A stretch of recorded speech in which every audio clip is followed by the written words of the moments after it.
For Jim Calhoun, a second straight game. It is a reunion. Bob Wenzel for the 11th time in his career. Calhoun today will be coaching against a former assistant.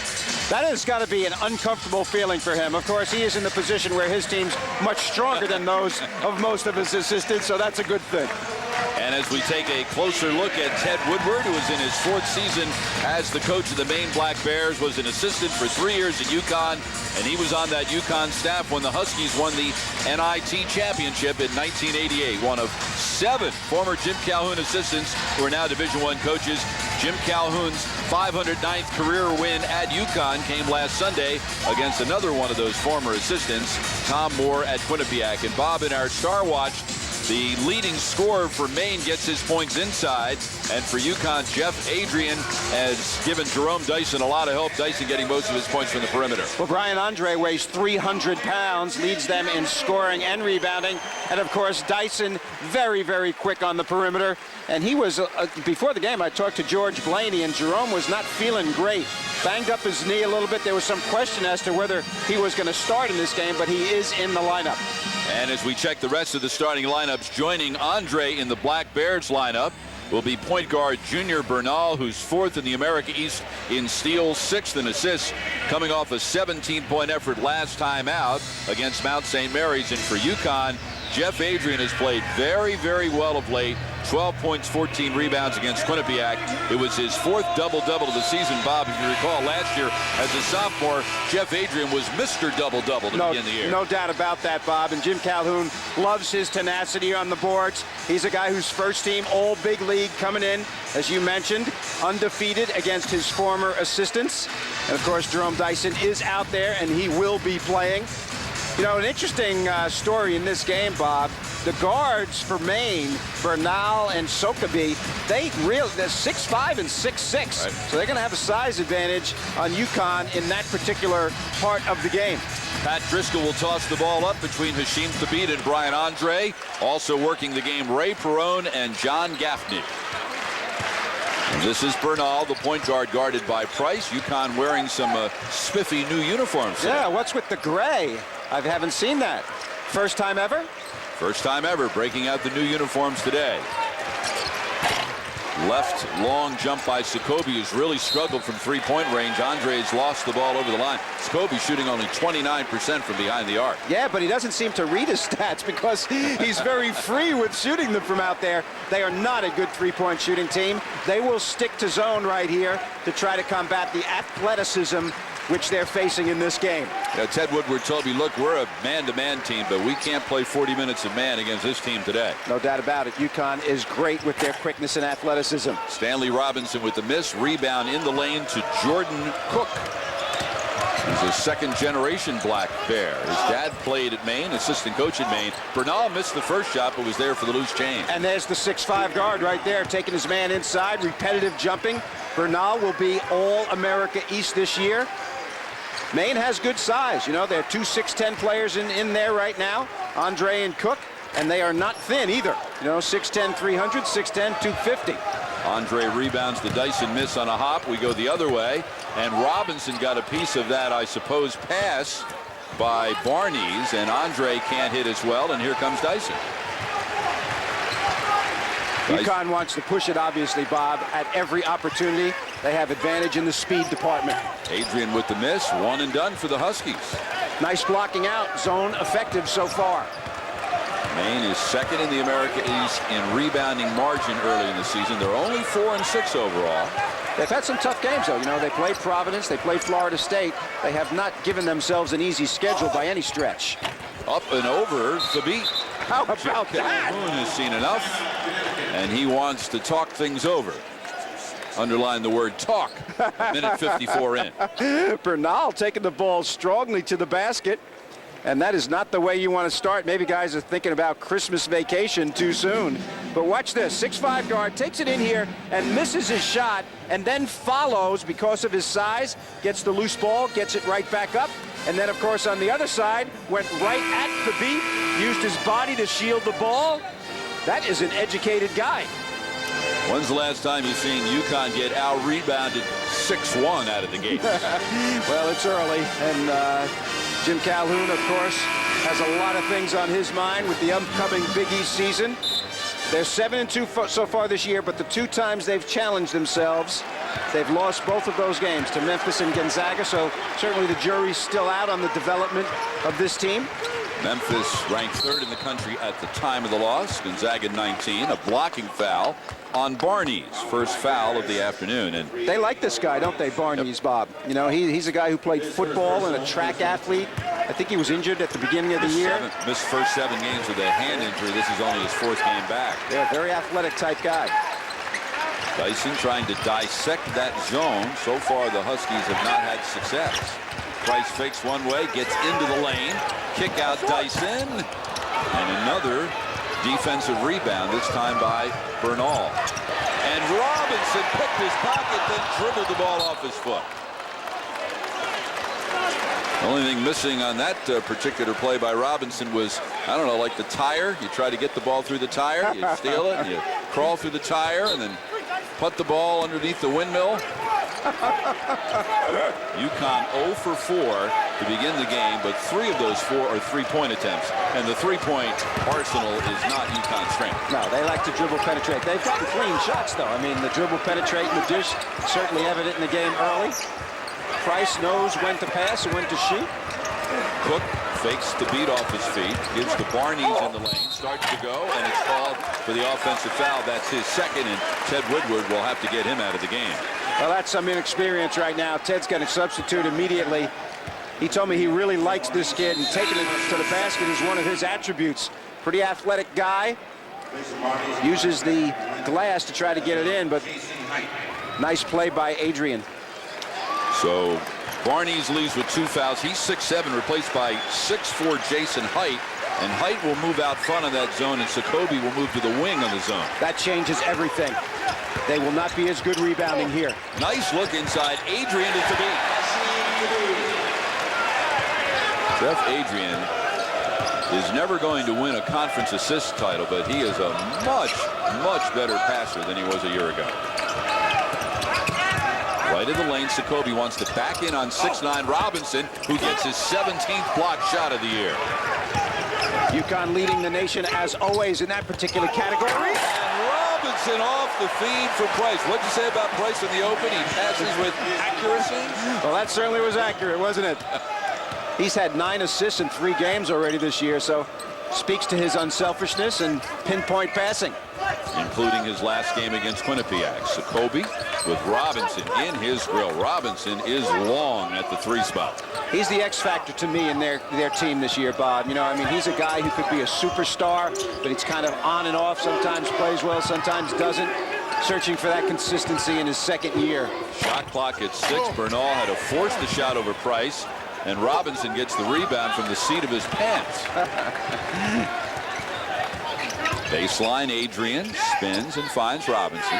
One of the things about playing a 2-3 zone is you get back, protect against layups very easily, and of course they don't want layups against UConn's team. Well, UConn that time played inside out. Price buries the 3. Well, that's the best time to take 3s, when the ball goes into the post and then back out. Gives you a clean look. 7-0 Huskies run, and here they come again. 4 on 2 if they hurry. Dyson to Adrian, and he is fouled by Height. First foul on Height, and number 3 on the team. So, Bob, you think the Huskies have a little athleticism in this lineup? Looks good to me, Stanley. Like your days at Rutgers. On the front end, not the back end.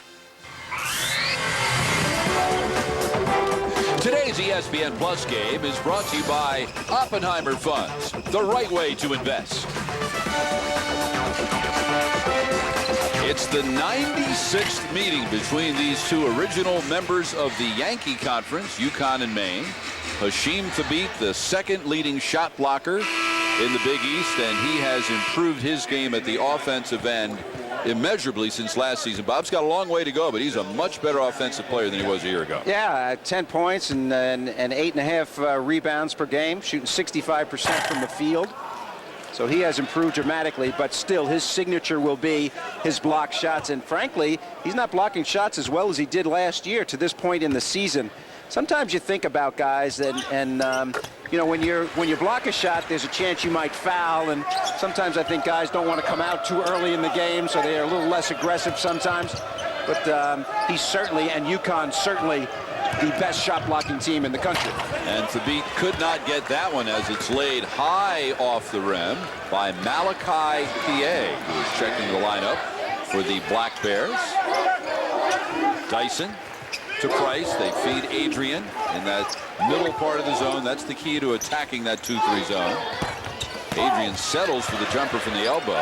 Offensive rebound, Robinson. And then Adrian with the offensive board.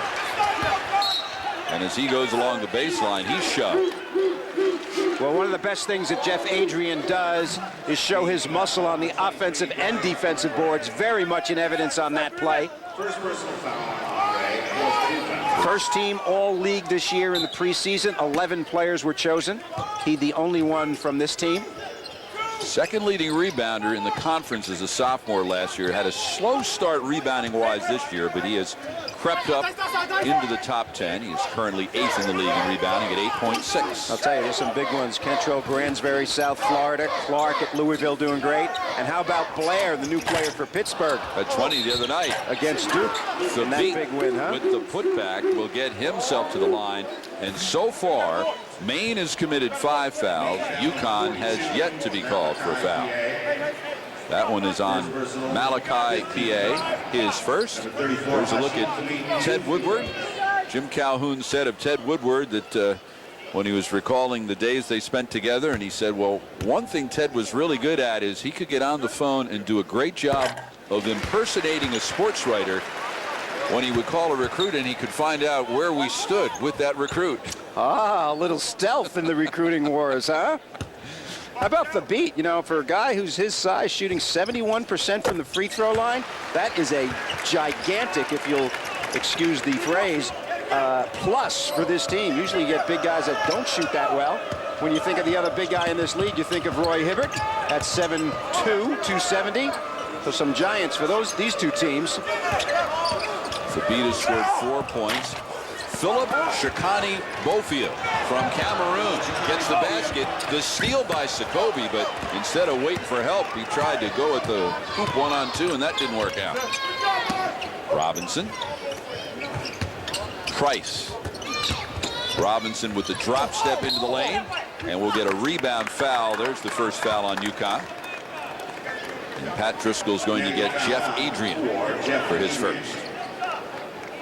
Stanley Robinson is an interesting player. He and Adrian together form a very formidable forward combination on this team. Adrian, the stronger of the two. Robinson, kind of a sleek guy that can do all kinds of things. Robinson, one dribble and he's anywhere on the floor. But he's yet to maintain the consistency, I think, that they are looking for from him. UConn trying to trap the ball back at midcourt, and they fall back into a 2-3 zone. I'm impressed with Bernal. 6'5" guard, playing in this kind of atmosphere against a team this highly ranked. He really keeps things under control for Maine. Shikani Bofia, how did that not stay down? Rebound pulled down by Adrian, and he'll draw the foul. This one will be on PA, his second and already 16 fouls on Maine. There's a look at Bernal. 2 years ago, did not play. Was a non-medical redshirt. Those are his numbers for the year. He's going to be one of these guys that impresses you not only with his numbers, although those numbers are fine for his team, but he's got great leadership ability. And in the America East, a 6'5" point guard is a rarity indeed. I expect that he's going to have a great year. One of the problems for Maine right now, their big guy, Brian Andre, who's their leading scorer, is going to have trouble in this game with the size that he's going to face with UConn. Well, like right there when he could not corral that defensive board, tried it with one hand. Bernal comes away with it. We've played 7 minutes. UConn by a pair. Bernal picks up the dribble. Finds Shikani Bofia, who uses the left lane, and there's a block shot by the Huskies. They lead the country yet again this year. They led the last 6 years, and Price parries the three. Give credit to Wiggins on that one. Kept his head up on the break. They switched roles like there. Price as the 2 guard, Wiggins as the point. Interchangeable, that's what you want from your guards. All 6 of Price's points have come on a pair of 3-pointers. Bernal Poked away by Price. How about that little trap there, you know, out of the zone? Trap one time, take a little time off the clock, throw the rhythm of the offense off. PA from the wing. Long rebound.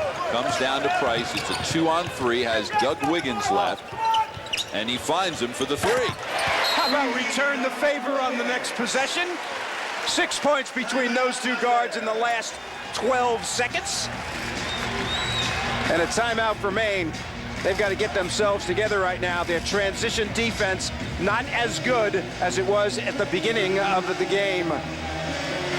2 transition threes right here. Wiggins at first. Notice how he stops and surveys and finds Price. Nothing but bottom right that. And then going the other way. Price finds his partner Wiggins in the corner, and he knocks it in. That's what you want. Maine 0 for 2 from downtown.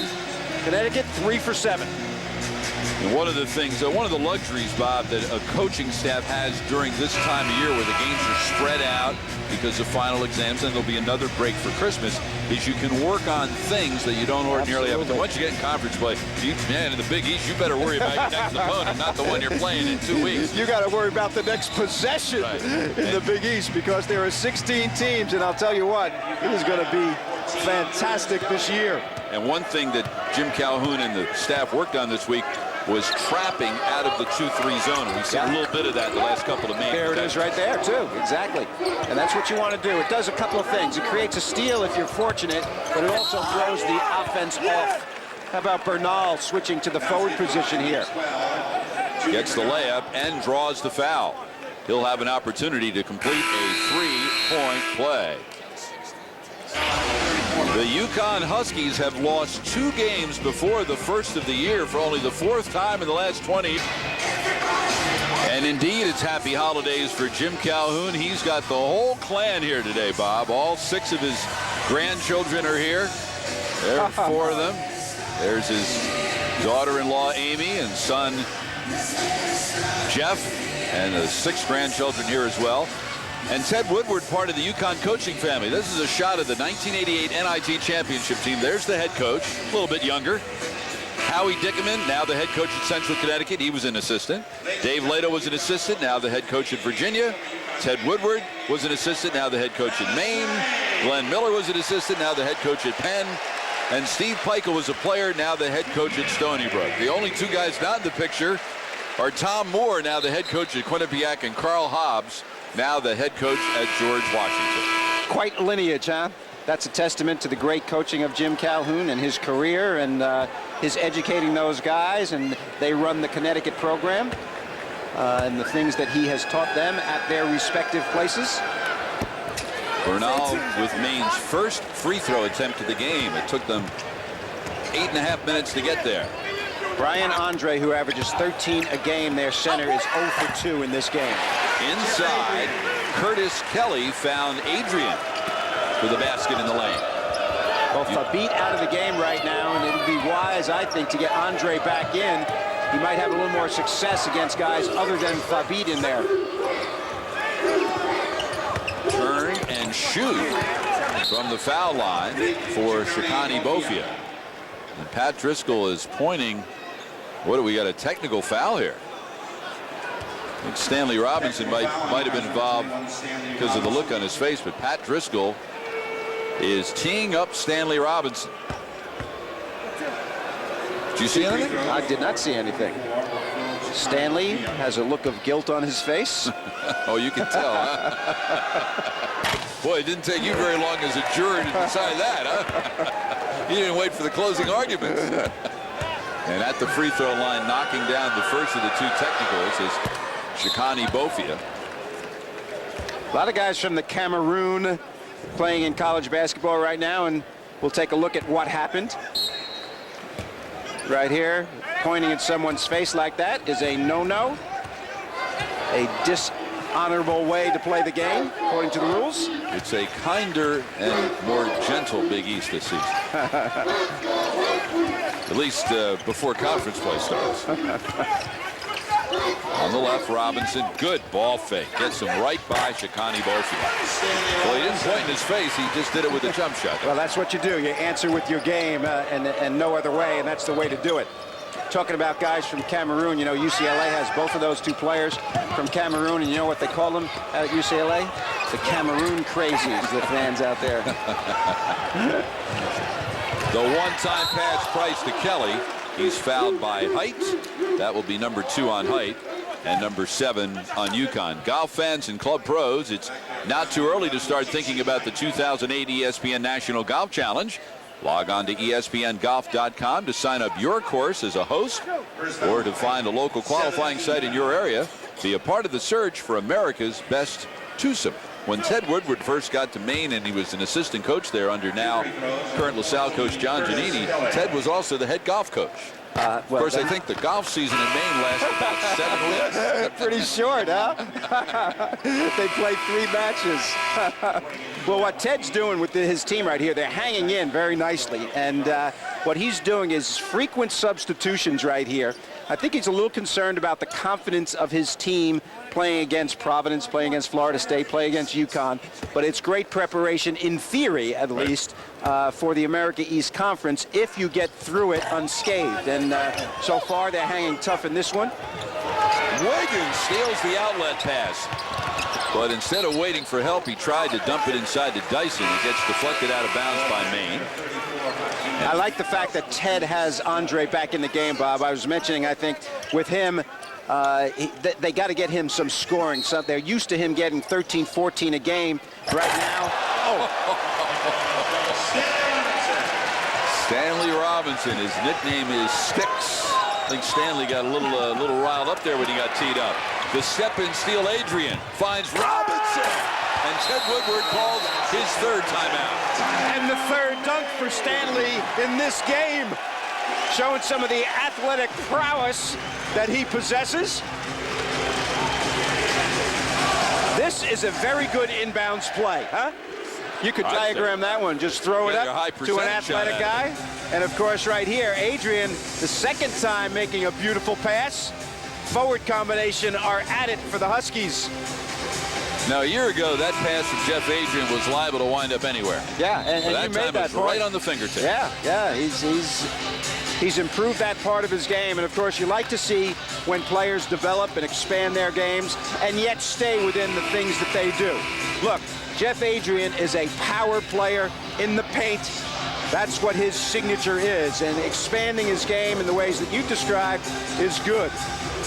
Moving his range out a little bit is good. But you see sometimes in college basketball where guys try to change what they are and then they become very ineffective for their teams.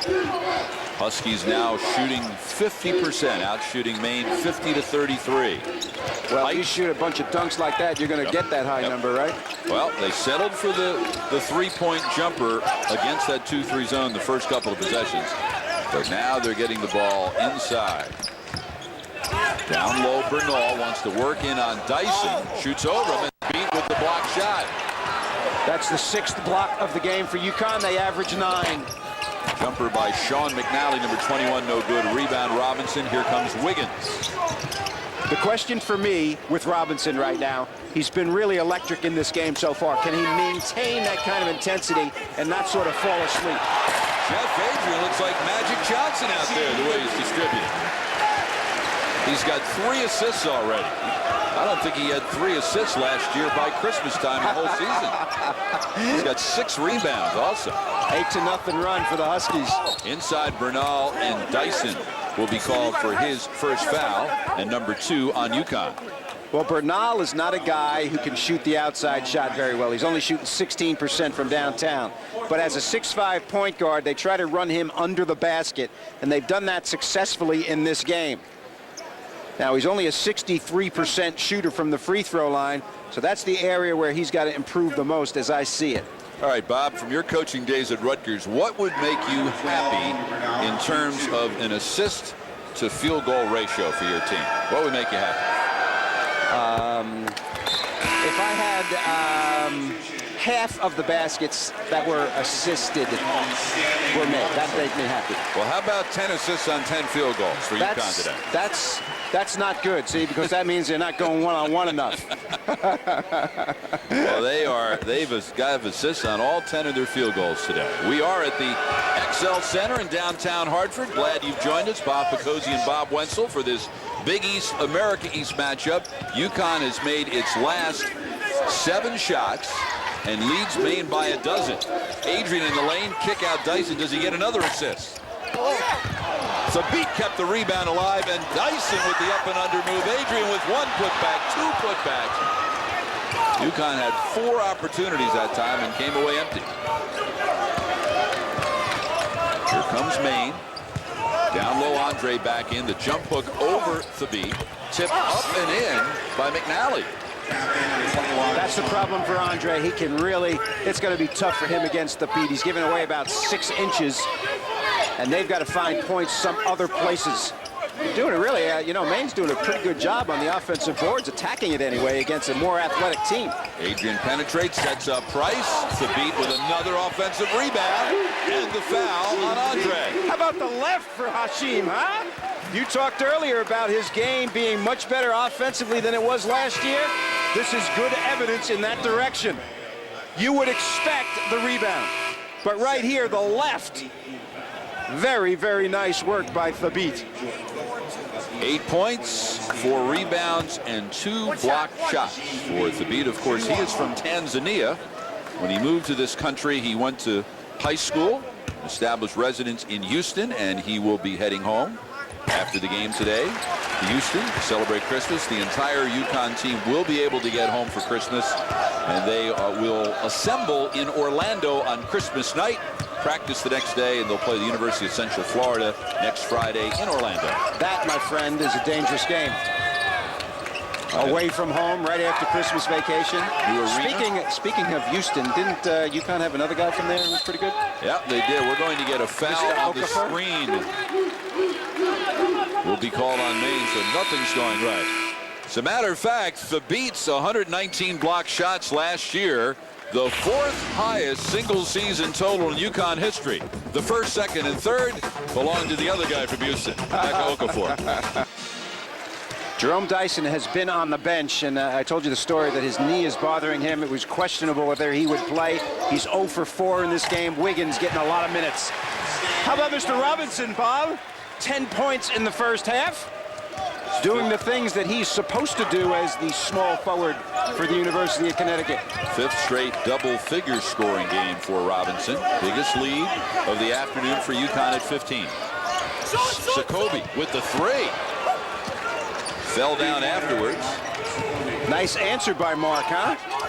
He had a 29-point game against Quinnipiac this year, career high. And he gets the offensive rebound, and then Robinson took it right out of his hand. Wow. Sustained effort by Stanley Robinson in this one, and the guys in the suits on UConn's bench are smiling about that right now. This is what they've been hoping for from Stanley Robinson. Well, UConn had 9 new scholarship players last year, and without question, from an athletic standpoint, Robinson had the most skill. Yeah, but they were 17 and 14 and missed the tournament. So this is a year that all of those players that you mentioned are now supposed to get better, and they should be improved as a team. Second foul on Adrian as Bernal with another opportunity for a 3-point play. He's been the entire offense for Maine, Bob. I'll tell you, he's a tough player, and I think he's going to have a great season in the America East. His knee seems to be bothering him. He got banged there a little bit. The only thing he does not do well is shoot from the outside. Trying to get his teammates all to finish. It's tough for Maine coming in here against the leading shot-blocking team in the nation. They've got 6 already, and more than that in terms of challenges do UConn. And that takes away from your inside game, and that's a concern for Ted. His best inside scorer, his leading scorer, 0 for 4 in the game because of it. Bernal now has 10. 33, Gavin Edwards is in for the Huskies. 6'9" junior from Gilbert, Arizona. He'll have an opportunity to sneak home for a few days to Arizona and celebrate Christmas. Stanley Robinson's got 13 first half points. A little bit of a coming out party here, huh?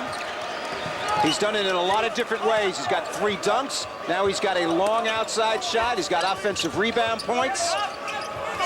Make it 15 first half points, and that is his second high total for the season. Gavin Edwards with the offensive rebound. UConn looking for something in transition. Wiggins left. Edwards foul line, one bounce. And the offensive rebound is Jacoby. Jacoby is the brother-in-law of Kevin Reed, who was a second-team All-American East guard last year. And there's the beat with the 7th block shot for the Huskies in the first half, his third. Yeah, and Reed, as you mentioned, was the 3rd leading scorer in the history of the school. So losing him last year was they finished 4th last year in the league, and they hope to finish in that area again this year. Only one senior and one junior on the team. Bernal, that managed to get the shot off, but under duress. Price with the hesitation. Can't finish to the left. The beat misses. Adrian, or Macon Kelly sure does it. UConn is killing Maine off the arc. Remember when it was 6-1 Maine rebounding? Well, now it's 23-14 UConn. There's a putback by number 33, Jordan Cook.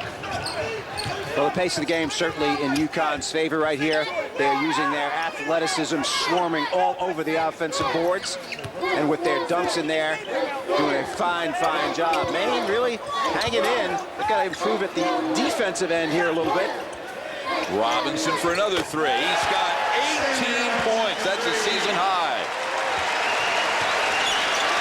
18 points in the first 15 and a half minutes. Jim Calhoun was mentioning that he'd like to see Robinson. We're trying to get Stanley to become what he calls a 2-dribble pull-up shooter. Well, he can get anywhere with one dribble. We get an elbow in the face right there. Kelly gets hit by Bofia. Seems to be okay. First foul on Shikani Bofia. Well, when you analyze UConn's team and you talk about Stanley Robinson because he's having such a great game here, if he's the small forward on this team and can score, not, to this excess, but in the variety of ways that he's doing in this game on a consistent basis, that's going to make this team much, much better. Dyson back in the game, 0 for 4 so far. He's their leading scorer on the season. Coming off a season high 23 in the win over Quinnipiac last Sunday. Robinson pass deflected by Jacoby. Price gets it back. Kelly at the foul line. Back out to Price. Sets up Dyson for the three. Rebound Robinson again. And he'll get to the line. Robinson is possessed ever since he got teed up. It almost looks like it anteed up the competitive spirit a little bit there, didn't it? He crashes the board on the right side of your screen here from way outside, really hustling after the ball. It's interesting that when you play hard, all of the scoring sort of comes to you. And if you're worried about scoring, it doesn't come to you. Big numbers right here compared to his obviously lower stats for the season so far. Averaging 10 per game, now looking for number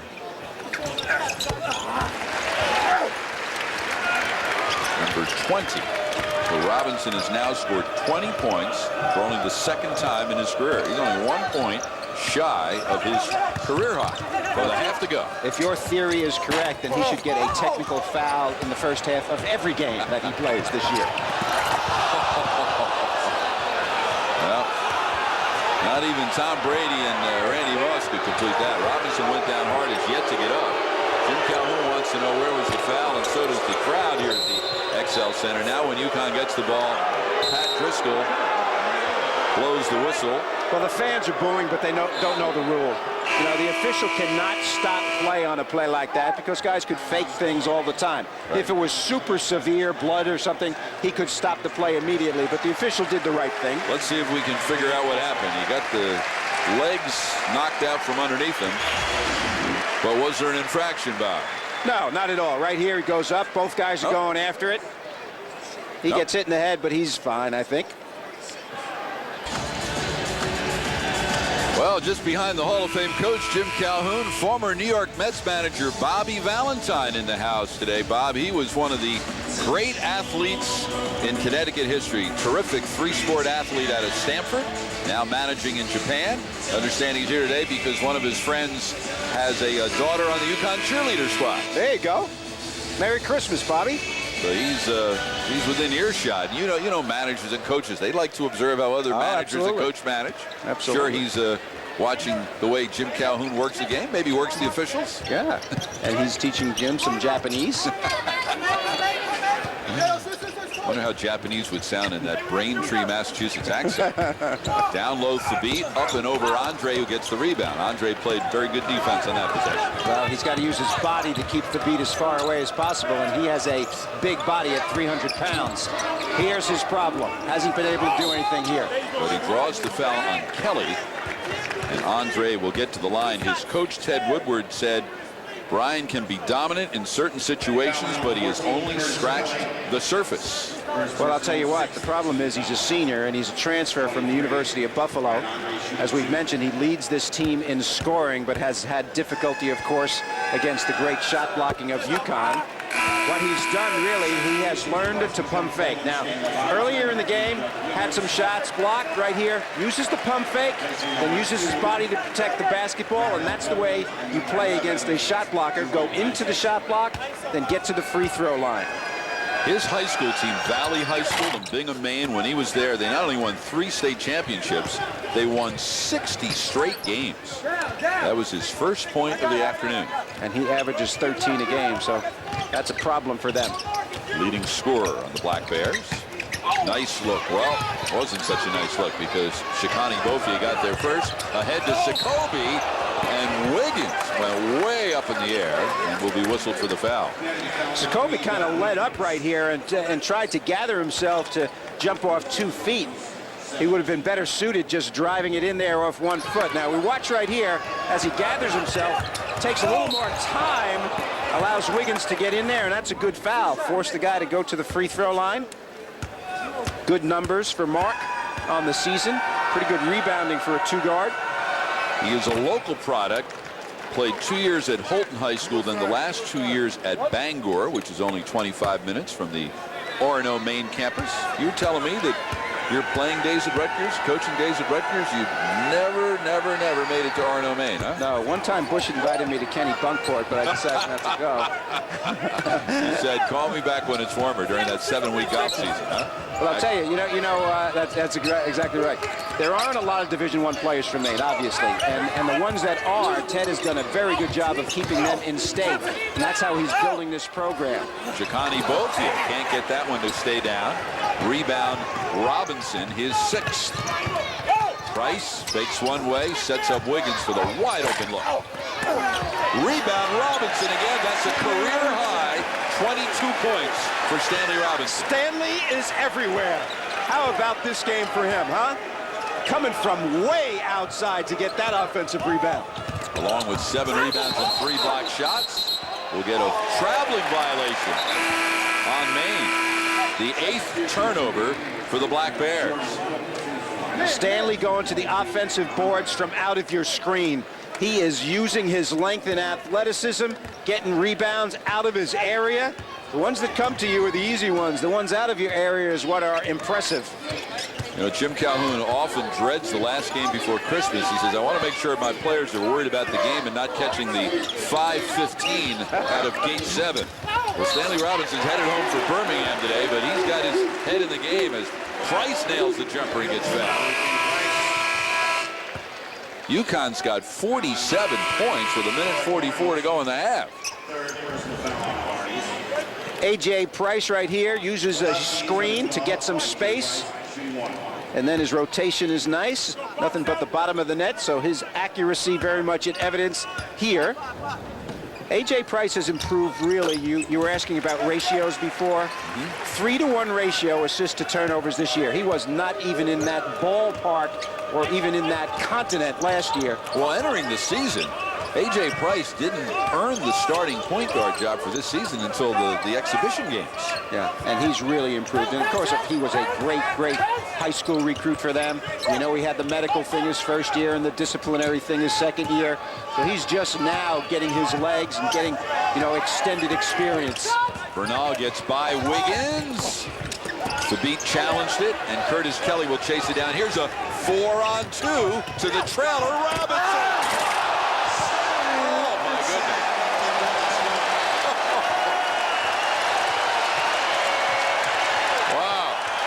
When it's 4-on-2, you have a lot of choices. That was a pretty good choice. Jacoby for 3. Long rebound, Wiggins. UConn trying to get something in transition again. Price, baseline, pull up. Offensive rebound to beat. I think he pushed off, though. Well, they're going to get the foul on Maine, and Ted Woodward thinks that Thabit pushed off as well. Watch Robinson, the trailer. Wow. Stanley better watch out. He might hurt himself on some of these dunks. Right there, holding on to the rim to protect himself from anybody who might be coming under. Foul on Cook is first. 10 on the Maine team. And Thabit knocks down the free throw. Coming up at halftime, we'll be chatting with UConn football coach Randy Edsall, whose Huskies will be playing 1 week from today in the make that 2 weeks from today in the Meineke Car Care Bowl in Charlotte against Wake Forest. Bob and I also take a quick spin around the Big East. Huge game today in Memphis.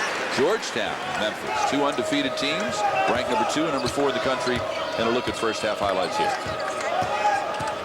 Memphis with a 14-point lead over Georgetown with 5 minutes to go. And we're going to get a foul on the Huskies. Well, you know, Georgetown has not challenged itself this year too much in terms of its own scheduling. This is the first team they're playing, which is a ranked opponent. And of course, Roy Hibbert, the 7'3" center.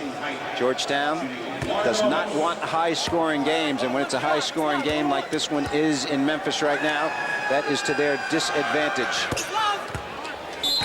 This is the Georgetown-Memphis game today, Bob. The second huge showdown involving Big East teams in the last 3 days. Yeah, and you know, the thing about Georgetown's team is, you know, they're highly ranked because they made the Final Four last year, but they're missing Jeff Green. And of course, you know, to me, he was one of my favorite college players over the last 6 or 7 years, and losing him makes a big difference. And of course, they do have good players there, but still, you know, they've played not the toughest schedule in the world. And of course, going down to Memphis is not easy, and playing at the FedEx Forum there is not easy for any team. Shot clock is off. Thursday night, Pittsburgh. Well, Pittsburgh, ranked number 9 in the country, knocked off number 7 Duke in a battle of the unbeaten in overtime. Pitt with a tremendous comeback. They looked like they were going to get blown out early, winning it on a Vance Fields three-pointer with 4.7 seconds left. And DeJuan Blair with 20 rebounds. Kelly inside will draw the foul on Cook. Jim Calhoun said that Curtis Kelly had a very good week in practice. Kelly has been turnover prone, and in fact, in his own inimitable way, his head coach said, I'm willing to put the money down for the bakery that Curtis is going to open up with all those turnovers he makes. Kelly at the free throw line. One of Kelly's high school teammates will be joining him in Stores next year. UConn has signed one player in the early signing period, Kemba Walker, a 6'1" guard out of Rice High School, where Curtis is from. Storied program in New York City. So UConn with 53 first half points. Height at the buzzer. Would have counted, but it does not go. UConn out-rebounded Maine 32-18 in the first half. Stanley Robinson had 10 first half field goals. Maine had 10 first half field goals. Well, one of my all-time favorite artists, Bob, is Smokey Robinson. And Stanley Robinson is smoking hot here in the first half, isn't he? 24 points, a career high. It's UConn by 25 at halftime.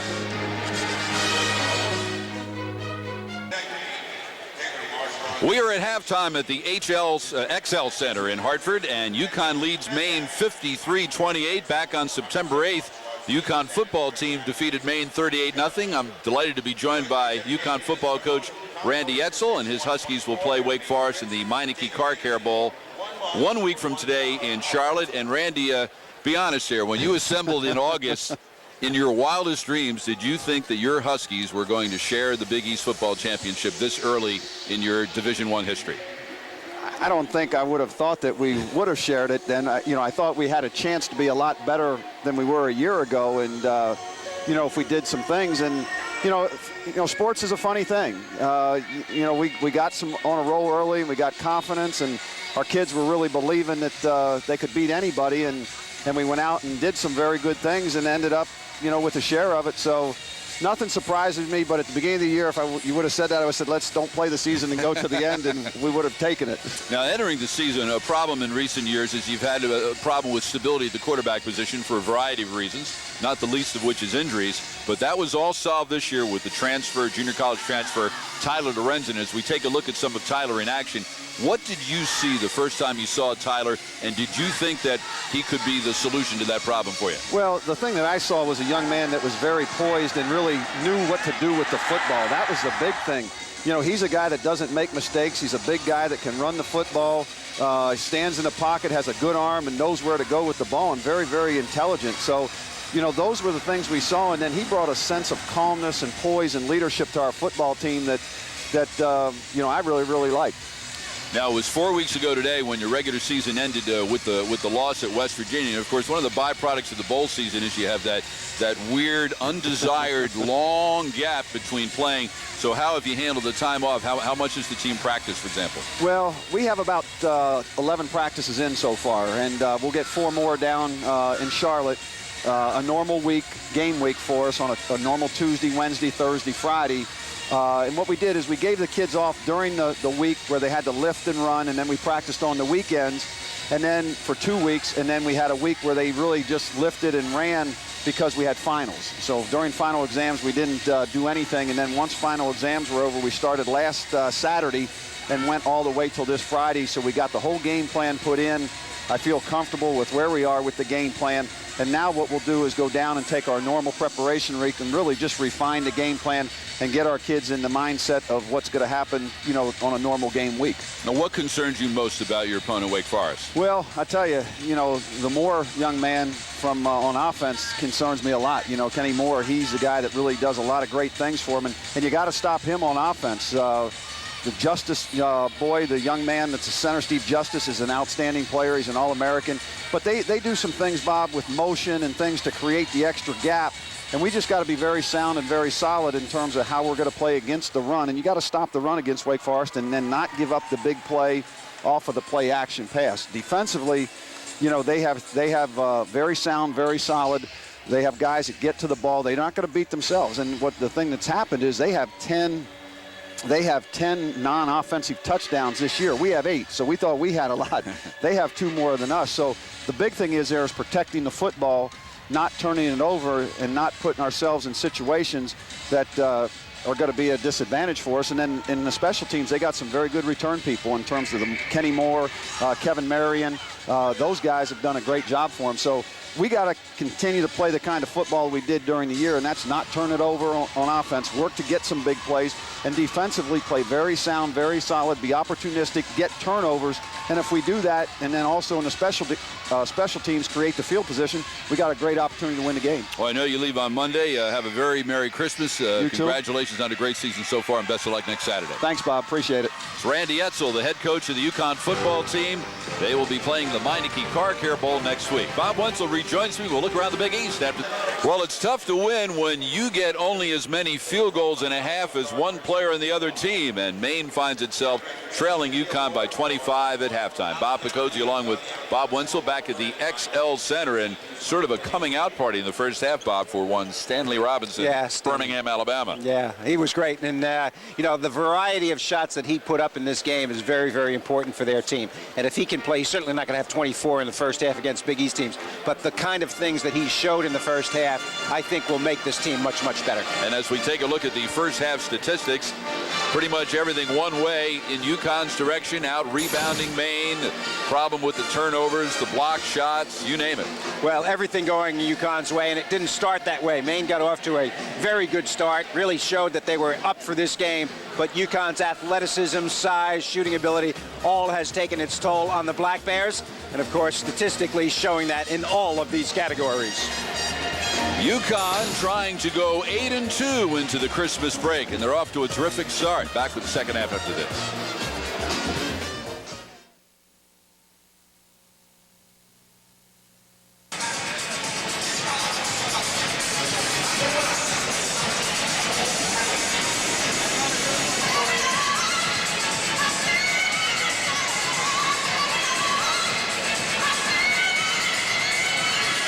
Hey, Pat. Pat.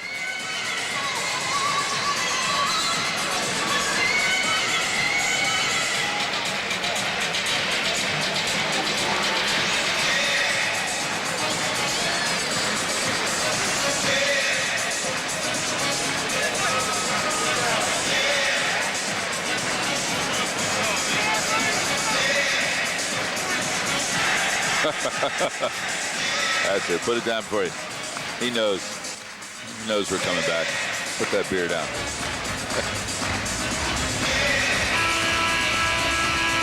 Well, who needs Santa's lap, huh, when you have Daddy's lap? Part of the pre-Christmas crowd here at the XL Center, all set to start the second half. UConn by 25. Maybe it's the new uniforms, Bob. I'll tell you, Stanley likes playing in gray, doesn't he, Mr. Robinson? 24 in the first half.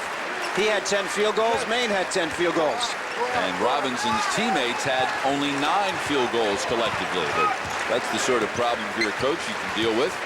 Much better than the other coach to deal with the problem of only having the same number of field goals as one player. Andre steps in and deflects the entry pass out of bounds. Ted Woodward is skewing the zone defense and starting the second half in man-to-man. They played all zone in the first half, and he is a man-to-man coach. Price in the lane. Adrian has his shot blocked, but the putback is good in the foul. End line out of bounds shot of the game, Bob, for me.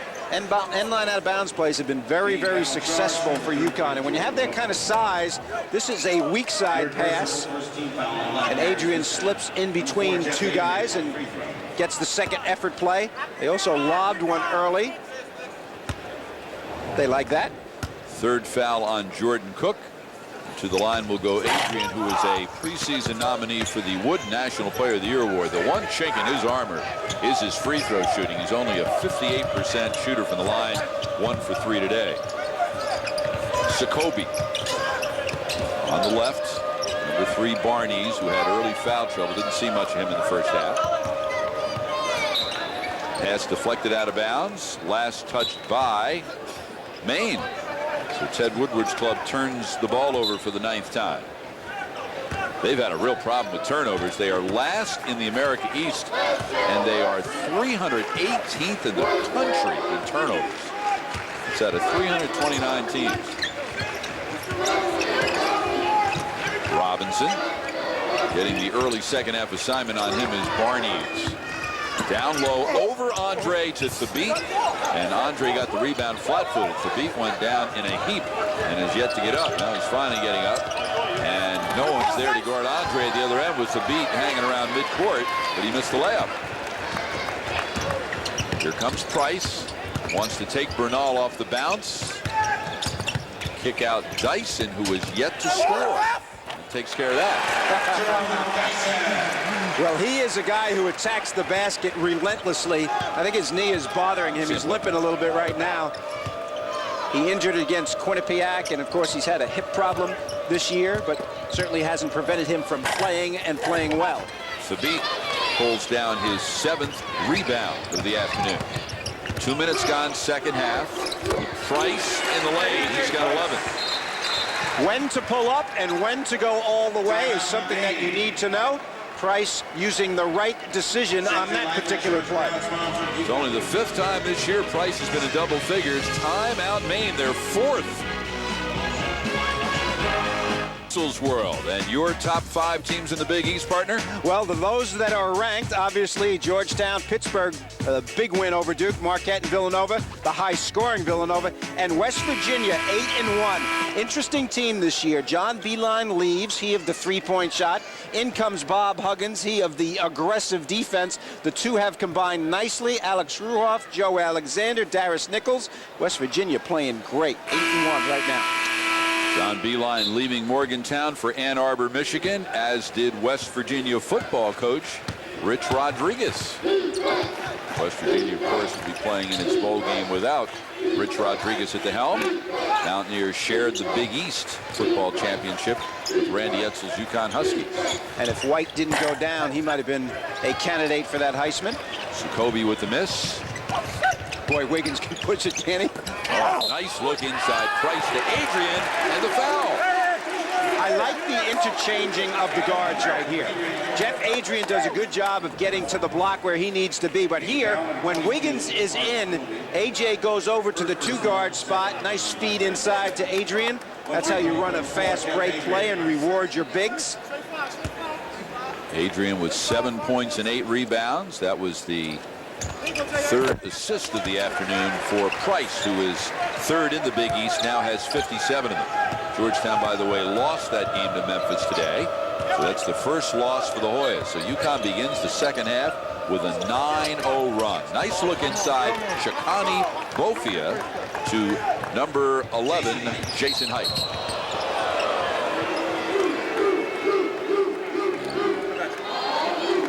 Wiggins is sent flying.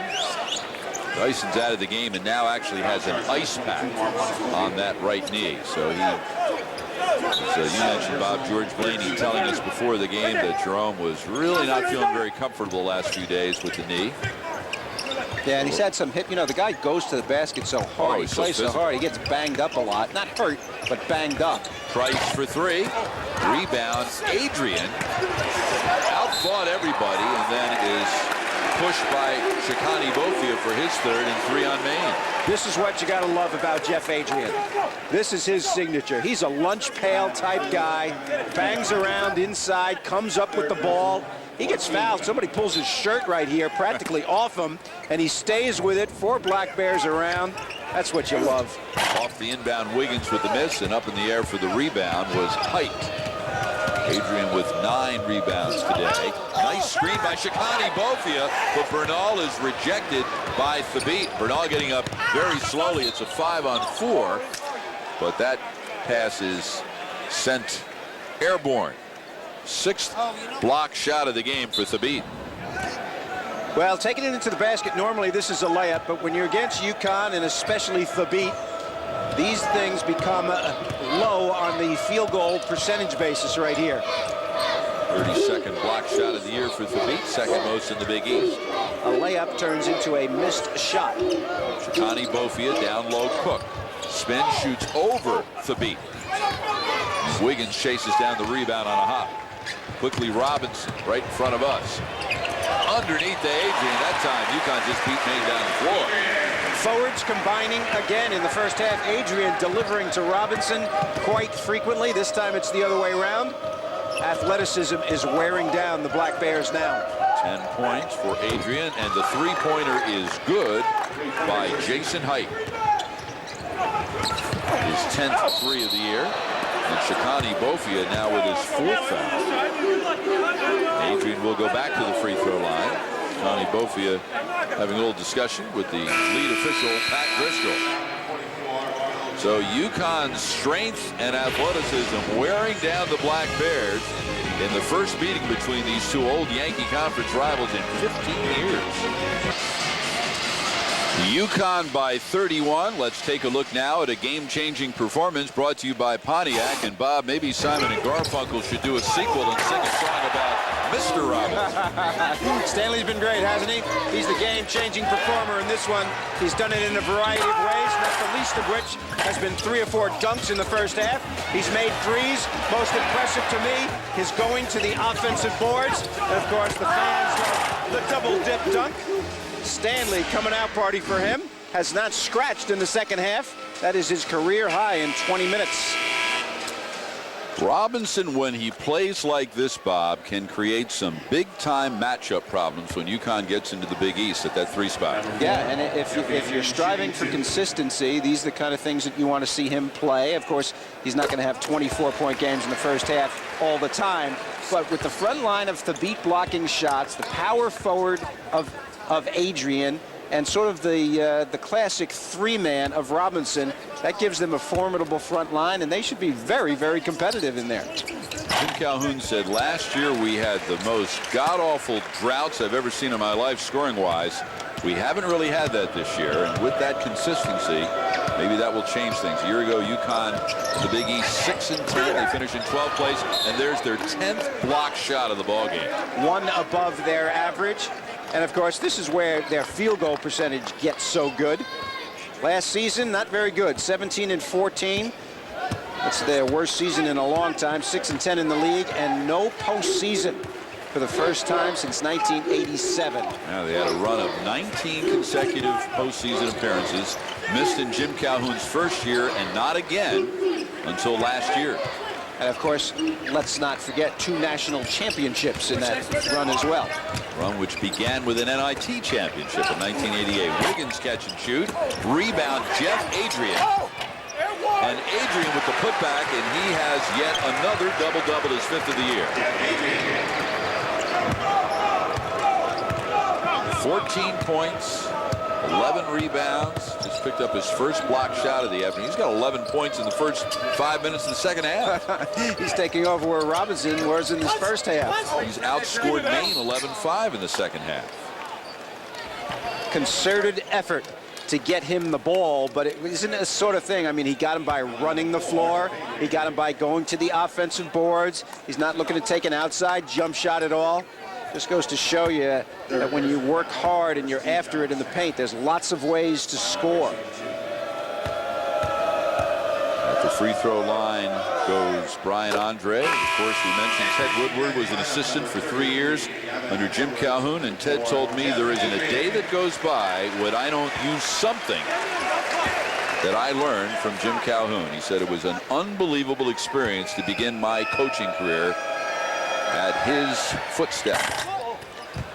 And Ted, of course, attended Bucknell University. That pass intended for Robinson was way too low. And good catch up by Wiggins to knock the ball out of bounds. While at UConn, Ted Woodward picked up his master's degree in athletic administration. He was there for 3 years. He was there for an NIT championship, an NIT quarterfinal appearance. The entire assistant coaching staff on that NIT team, now Division I head coach. Did you say athletic administration? Yep. Let's hope he stays in coaching, huh? On the right, Hikes. Out of the double team. Boy, UConn is really making this a nightmarish possession for Maine. And there's the 11th block shot for Thabit, his 7th. His season high is 9. It's Florida A&M. Bernal gets bailed out. Here's a chance for a 4-point play. With 3 seconds left on the shot clock, he hits the 3 and gets fouled. Wow. Bernal is not a good 3-point shooter, shooting 16% on the year. Forced into having to take this one. And of course, maybe Wiggins helped him get it up there higher or something. With 3 seconds to go on the shot clock, he knocks it in.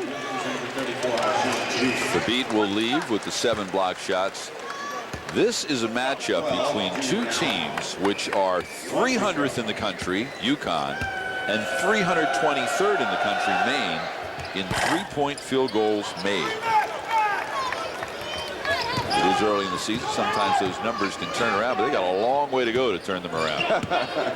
14 points for Bernal. He's from New York City. Donnell Beverly in for UConn, the only freshman on this team, number 2 from the Bay Area, California. Robinson will earn another trip to the free throw line.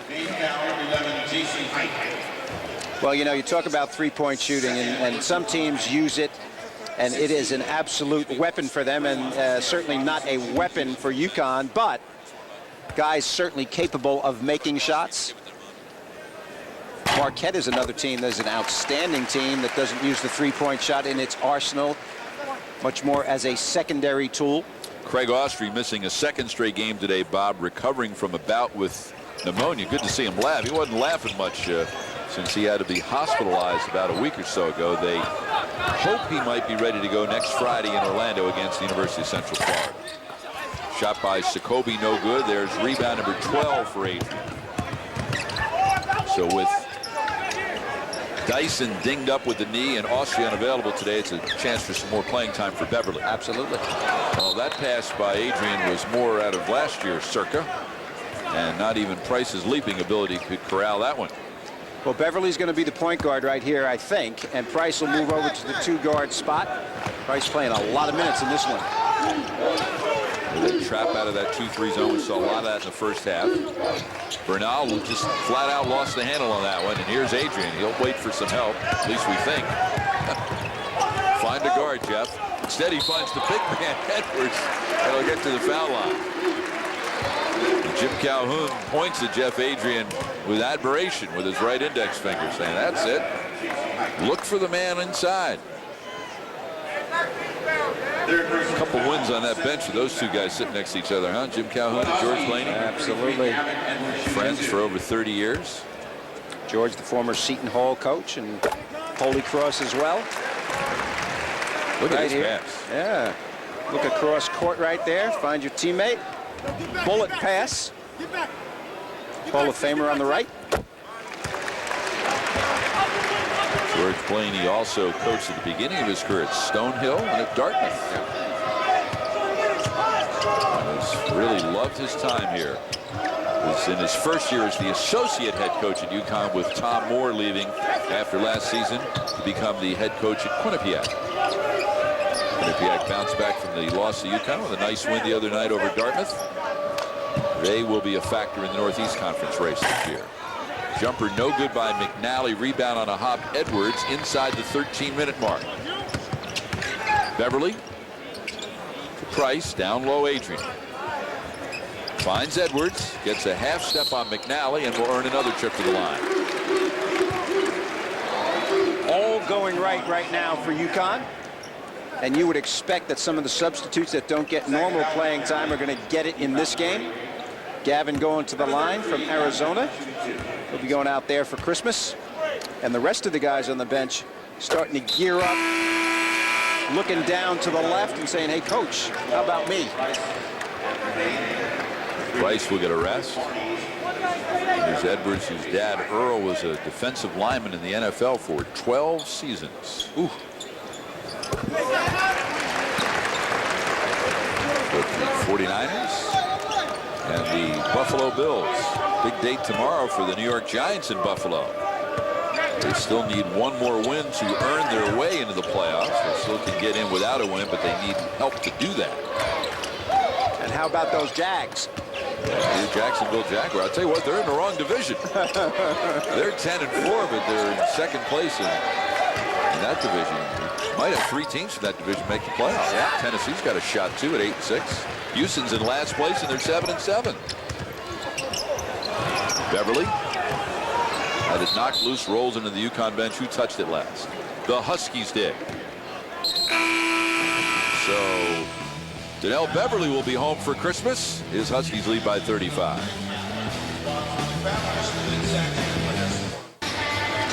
A comfortable lead for the UConn Huskies. Today's Big East Coaches Spotlight is brought to you by Oppenheimer Funds. And let's take a closer look at UConn coach Jim Calhoun. He'll get his 758th win today, Bob, so he'll move into a temporary tie for 12th with Jim Boeheim, but Boeheim can get him back tonight at home against Cornell. I think these guys have been tied from the umbilical cord with everything from Hall of Fame status, both beating cancer, and all of these wins, and of course the 2 national titles in '99 and '04. The biggest things on that resume. Done an outstanding job, obviously. Just remarkable turnaround, one of the great turnarounds in college basketball history from the standpoint of where they were, where they got to, and where they have stayed at. Last year an aberration at 17 and 14. Fabit's feet, movement pretty good. From the elbow, McNally buries the jumper. 6'7" freshman from Gardner, Maine. He was a finalist for Mr. Maine basketball a year ago out of Gardner High School. Award won by his now Maine teammate Troy Barnes. Beverly. Yeah, he's been in foul trouble the whole game. He's in the game right now. One of the more athletic guys on this team. Ted Woodward will work on the man-to-man. That's what they want to play when they get into the America East. Robinson with the miss and rebound on a hop to Sokobi. Stanley Robinson, 24 in the first half, 0 in the second half. Excuse me, 1 point in the second half. Maine is now shooting 30% after that basket. Maine will open America East play on January 6th at Stony Brook. And a blocked shot by Andre. So that'll be a matchup in that game, Bob, between 2 Jim Calhoun former assistants. Steve Michael, Stony Brook. And the block On the other side, much less frequent, of course, the America East will have its tournament in Binghamton this year. And then when the championship game is finally decided, it will be decided on the highest seed of the 2 teams remaining on their home court. Some of the teams in the American East preseason, Albany, Vermont, UMBC, and BU sort of at the top. Binghamton and Stony Brook, Hartford, close by here. New Hampshire and Maine. So those are the 8 squads in that league. BU picked number 1 in the preseason poll. Adrian will go to the line. And we mentioned Stony Brook. Jim Calhoun, and chatting about going up against his former assistants, was mentioning how he stays in touch with them all and follows them all and roots for them all. And he said, you know, we had Steve, meaning Pike, on the suicide watch earlier this year because they had lost 6 in a row. And he called me and he says, Coach, what am I supposed to do? And I said to him, have you seen my team play? You want my advice? What am I supposed to do? Jim Calhoun feels a lot better about his team now than he did a couple of weeks ago. Was not happy with the loss to Gonzaga, even though they're nationally ranked, because he felt that was a game we could have won. We didn't make the plays down the stretch, and they did, and that bothered him. Yeah, next time out against Northeastern, they played poorly and won. He got ejected for that game, by the way. Those two things not necessarily unrelated. Little bench decorum league this year. And there's the coaching tree. 7 former assistants, now Division I head coaches, including Ted Woodward. This is the first time he's coached against Ted. He coached against Tom Moore for the first time last Sunday, so he's now coached against all 7. And after today, barring a remarkable turnaround by Maine, Jim Calhoun will be 11-0 against his former pupils. Carl Hobbs, I tell you, did a great job at George Washington. They've been in the tournament. Not as good this year as they have been, but they've got this up-tempo style as well in Washington, D.C. 17 points, 13 rebounds for Adrian. And Thabit comes away with his 8th rebound of the afternoon. Get a held ball. Possession arrow pointing toward Maine. Andre 0 for 6 from the floor. He won't see many centers in the America East of the size and athletic ability of Thabit, though. He's a good player. You know, I mean, I was watching him and talking to people about him. He's got good moves inside, knows how to turn, knows how to ball fake. Just a little bit difficult for him in this one.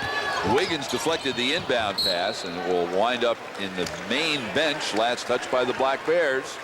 12th turnover for Maine. You talk about fast guards in the country, you're looking at one right there. Yeah. Wiggins is like beep beep and he is gone. And other guys that come to mind are Ty Lawson of North Carolina and Darren Collison of UCLA. Robinson to Price. Down low to Thabit. And he is hammered by Jordan Cook. 4th foul on Cook. Cook's dad, Paul, played at Maine and was an assistant coach at Maine. And one of Paul Cook's teammates at Maine was Dan Costigan, whose son Sean is now Jordan Cook's teammate. So a little 2nd-generation Black Bear action there for 2 of the current Maine players. Some surprises in college basketball this year. You know, Kentucky certainly a team that has not played as well as people thought that they would. The new coach, Billy Gillespie, trying to institute his tough man-to-man denial defense there. And, of course, very early, gotten beat by Gardner-Webb and have struggled ever since. Texas, surprisingly good compared to how they were thought of. The departure of Durant, one of those things that people thought Texas would go down, and they have played great, beat UCLA at Pauley Pavilion when the Bruins were #1. A lot of interesting stuff going on in college basketball this year. They have a great player in DJ Augustine. Indeed. Bernal with the miss and Robinson with rebound number 9. So he's 1 rebound away from his 3rd career double-double. Price from the left. He's got 14. Wiggins, Price, and Dyson. I'll tell you, you talk about quickness and guys who share in a basketball. That's quite a triumvirate in the backcourt. 4 UConn players in double figures today. This will be a hold on Thabit. You know, I think about other Big East guards. Of course, Dominique James immediately comes to mind. Quick on quick. Yeah, and Jarrell McNeil and Wesley Matthews. So their guards are very, very good. And Kubiyan comes in and shoots the threes. So when these 2 teams play, that'll be an awesome matchup between those quick guys. When you think of big people, you think of Roy Hibbert and Hashim Thabit. Certainly in terms of their physical size in the league. The pull-up by Barnes and got the roll. You mentioned Marquette. Last night, Marquette beat Coppin State. The game was in Milwaukee, Wisconsin. That's where Marquette is. And Coppin State had a game today at noon Eastern time in Bloomington, Indiana. Friday night, Milwaukee, Wisconsin. Saturday at noon, Bloomington, Indiana. Robinson now with 28 points. That's one of those deals where there's a big check involved with both of those games. And the coach doesn't see any of it. And the coach gets evaluated on the W's and the L's, right? Yeah, indeed. The jumper by McNally, nice touch. All right, now this is good judgment right here. You want to go as fast as you can, and of course, making a three at the end of it is good. But you want, last year I thought that UConn really penetrated into the teeth of the defense a lot, you know, didn't have a lot of purpose to what they were doing a lot of times on offense, and as a result, came up with not such a great season. This year, their judgment looks better, not only in this game, but in a lot of games I've seen them play this year. They don't drive into traffic as much as they did last year. Adrian with the turn. That was like an NBA game these last couple of possessions. Not a lot of stops. You score, we score. 19 for Adrian. By the way, those 28 points by Robinson this year, the most that any UConn player has scored this season. Price had 24 in a game. Adrian had 24 in a game. Dyson had 23 last time out. When's the last time someone's missed? It's been a while, huh? I think that the gray uniforms are going to be used again. I don't think they'll be discarded after the performance in this game. Down low, Thabit will draw the foul from behind. So UConn will head for Central Florida with an impressive win. So who do you like freshman-wise in the Big East? Well, the guy who nobody knows about is Dominique Jones. This is not Dominique James of Marquette. Dominique Jones, last 4 games, 24.8 per game, 6'4" guard. And DeJuan Blair, I love. If you talk about Pittsburgh, blue-collar, in-the-paint type player, 20 rebounds against the Blue Devils. And the 2 guys, Dante Green and Johnny Flynn at Syracuse, big numbers for both of them. Flynn leads the league in assists. Jim Boeheim will have to rely more heavily on those freshmen than he originally planned because of the season-ending injury to Eric Devendorf. Yeah, what a problem situation that is for them. It's going to manifest itself in a lot of different ways. More playing time for certain guys. But I'll tell you what, Green, a better offensive player than I thought he was going to be early. And of course, Pittsburgh suffered a very similar season-ending injury the other night to Cook, who went down in the overtime game to Duke, and he'll miss the rest of the year. Both torn ACLs. Yeah, unbelievable. Sam Young, of course, of Pittsburgh, is an electrifying kind of player. UConn in a 2-3 zone. The shot is no good. Taken by number 5, Robbie Hanslick. First look at him, 6'3" freshman from Greenwood Village, Colorado. Price down low to Thabit, and he'll get back to the free throw line.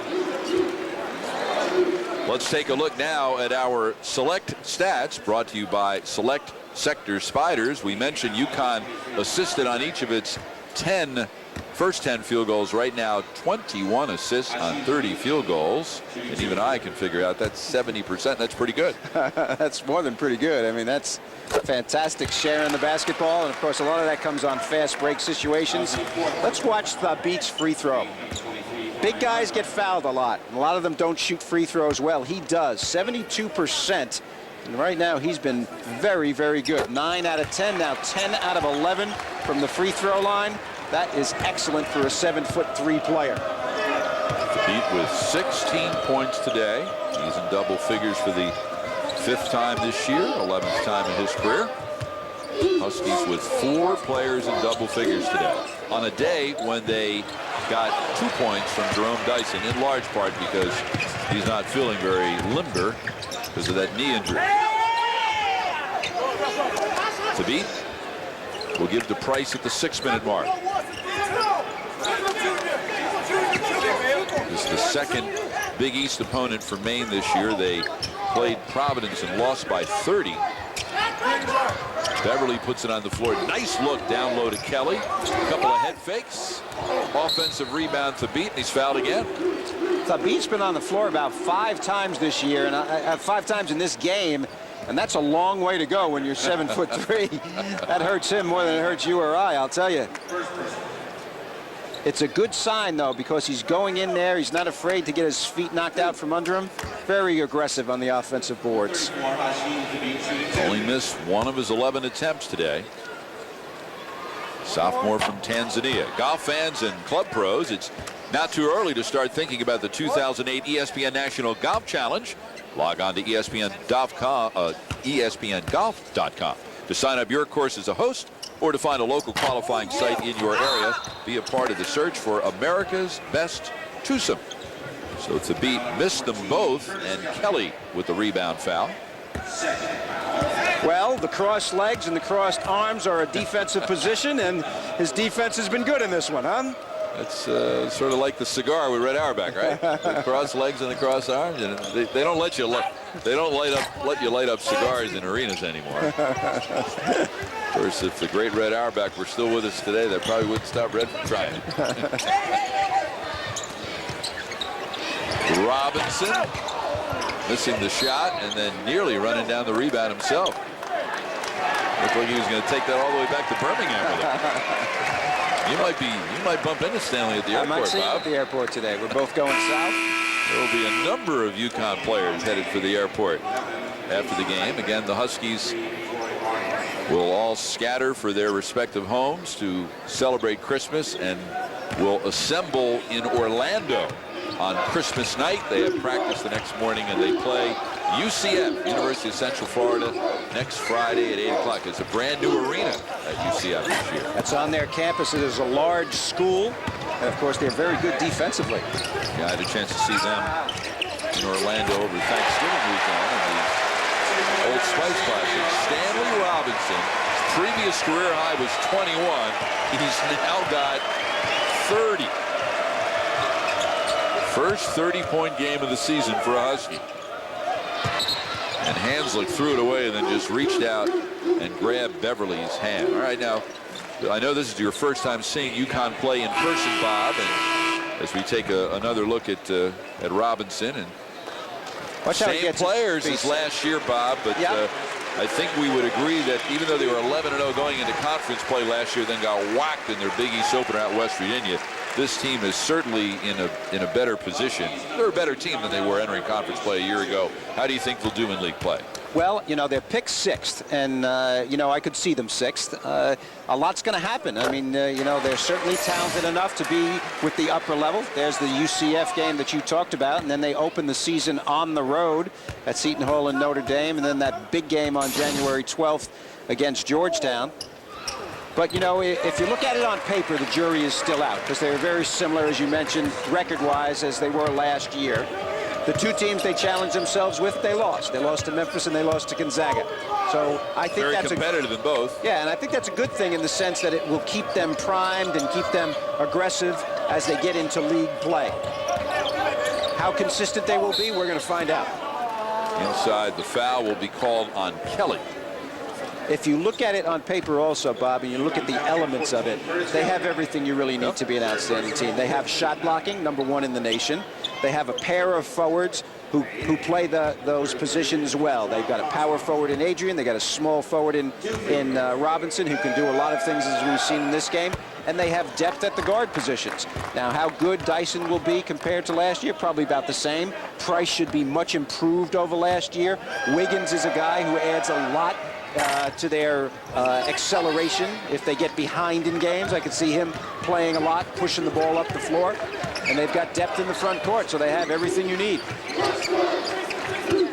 The big thing they need is consistency. Yep. They have the 5 starters are all very, very talented, but each in his own way has certainly been inconsistent. Robinson, he is unconscious. 32 points. He's shown pretty much everything. Moving without the ball there, the last thing, on a nice curl play. Bernal for 3. Long rebound, Robinson, his 11th. The one thing this UConn team, certainly an area where they could improve, is their outside shooting. Yeah. They are certainly not the best outside shooting team in the Big East, and that's an understatement. Well, the only thing is, you know, how do you take advantage of that? Certainly, just by playing zone doesn't do it, because you can attack a zone by going inside and penetrating and crashing the offensive boards. Maybe playing man-to-man, but playing loosely. Well, I'd say loosely pretty much describes the way UConn has played today. They're 2 points away from 100. Is out rebounding Maine 55-27, out shooting the Black Bears 50% to 31.1%, out shot blocking Maine 12-2. And it's not a coincidence that they've outscored them 98-52. It's amazing how that works out. They lead up to that. A very important question I have for you here, Bob. I mean, if they reach 100, do we get free pizza or anything like that? No, nothing like that. Okay. I don't think so. UConn so far this year, their previous high was 93 against Florida A&M. So they have eclipsed that. And with 3 minutes to go, they have a really good chance to hit the century mark for the first time. Kelly with the interception. Look out. He was headed our way. He actually was headed to the radio boys' way. Big numbers for Jeff Adrian in this one. 19 points, 13 boards. Fabitz, 16 points, 10 boards. And, of course, Robinson, the story of the game, 32 points and 11 as he takes a seat. And gets a standing ovation. So 3 UConn players with double-doubles in the same game. Adrian, Fabitz, and Robinson. Robinson's totals 32 and 11 with 3 block shots. The jumper is no good by number 32, Sean Costigan, freshman from South Portland, Maine. After the game, Maine will get on the bus and make the long drive back up Interstate 91 and eventually hooking up with 95. Actually, they probably they don't go that way. They'll take the 84 to the Mass Pike, get on 95 that way. About a 6-hour drive. They'll get home around 10 o'clock tonight. And then their players, because some of their players will leave right from Hartford to their homes for Christmas. Kelly sets up Edwards, and there's your 100 points. So you know it's one-sided when we start debating which way Maine will take to get back home. We're voting 84 to the Mass Pike. 290 to 95. Done it a few times myself. Costigan with the jumper from the elbow at the 2-minute mark. Maine will be off until a New Year's Eve matinee against Canisius. They do play an exhibition game against University of Maine Augusta campus. Edwards with the putback of his own miss. And boy, are his teammates getting on him for missing that first shot. Fabitz and Adrian are all over. Well, a feel-good game for UConn, certainly. Nice to have that on your way home for Christmas. And they will get ready for the Wars of the Big East, which will be an amazing season this year. Opener January 3rd against Seton Hall. Costigan with the miss. And one of the officials, John Gaffney, is coming up a little lame. That's an official. That's an official timeout. He called the TO himself. And leaving are Kelly and Wiggins. There's Ray Perrone. He's okay, but he's a little concerned about his buddy John Gaffney. And UConn, the walk-ons will get a chance to play for the second game in a row. Enter 45 John Lindner from Cheshire, Connecticut. Number 35 Alex Hornat, 6'5" sophomore from South Windsor. Number 55 Kyle Bailey, 6'3" freshman from Lancaster, New Hampshire. Let's see what they can do in the last 1 minute.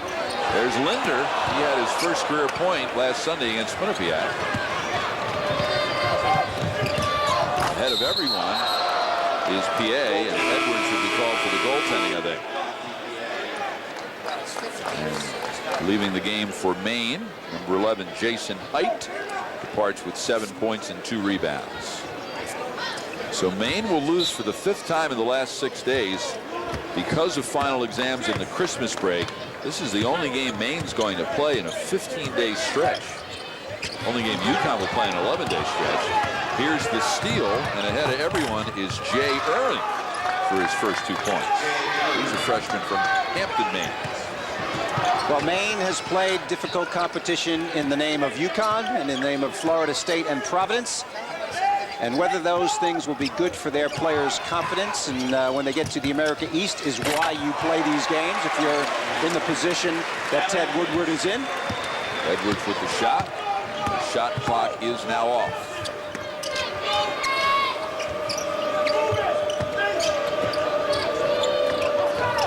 To the cutter, Costigan. Rebound kept alive inside. Edwards will come away, and the Huskies will just put the ball on the hip.